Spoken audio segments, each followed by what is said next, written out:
Iran ilishajipanga kwa muda mrefu kupambana na maadui zake na kwamba taifa hilo haliwezi kujisalimisha na hakuna ambaye ataweza kuingia ndani ya taifa hilo kuingilia mambo ya ndani ya nchi hiyo. Hii ni kauli iliyotolewa na waziri wa mambo ya nje wa Iran Abbas Araghchi akiambia NBC kwamba Iran haitaruhusu mataifa kigeni kuingilia masuala yake ya ndani. Kujisalimisha bila masharti, hilo haliwezekani.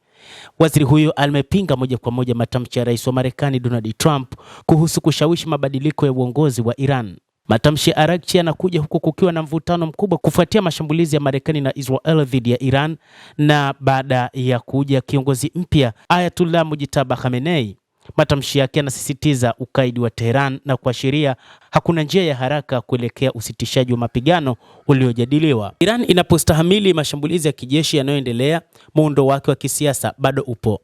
Baraza la uongozi la muda limesimamia masuala ya kitaifa huku baraza la wataalamu likimchagua Mujtaba Khamenei kuwa kiongozi mkuu wa serikali ya Jamhuri ya Kiislamu ya Iran.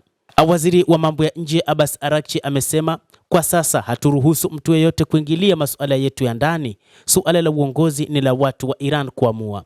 Hakuna ambaye anaweza katuamulia mambo yetu ya ndani, anasema waziri huyo wa mambo ya kigeni wa Iran.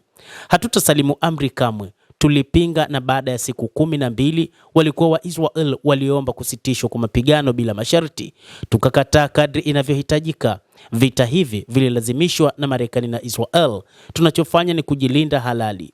Hatujashambulia majirani zetu, tumelenga vituo vya Marekani ambavyo vilitushambulia. Hata hivyo, Abbas Araghchi alikataa madai ya Trump kwamba yeye ndio mwenye uwezo wa kuchagua kiongozi ajaye wa Iran. Iran ililani Marekani na Israel kwa kuanzisha vita visivyokuwa na vya msingi na haramu. Alisema Iran itazingatia tu kusitisha mapigano ikiwa mashambulizi yatasitishwa kabisa.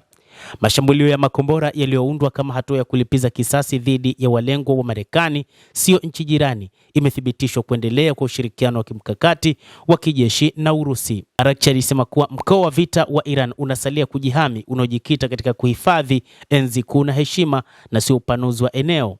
Amesema serikali ilikubali kusitishwa kwa mapigano katika mzozo uliopita kwa nia njema, lakini nia hii ilisalitiwa wakati uhasama ulipoanza tena. Wakati huu aliapa Iran itapigana hadi ipate amani ya kudumu.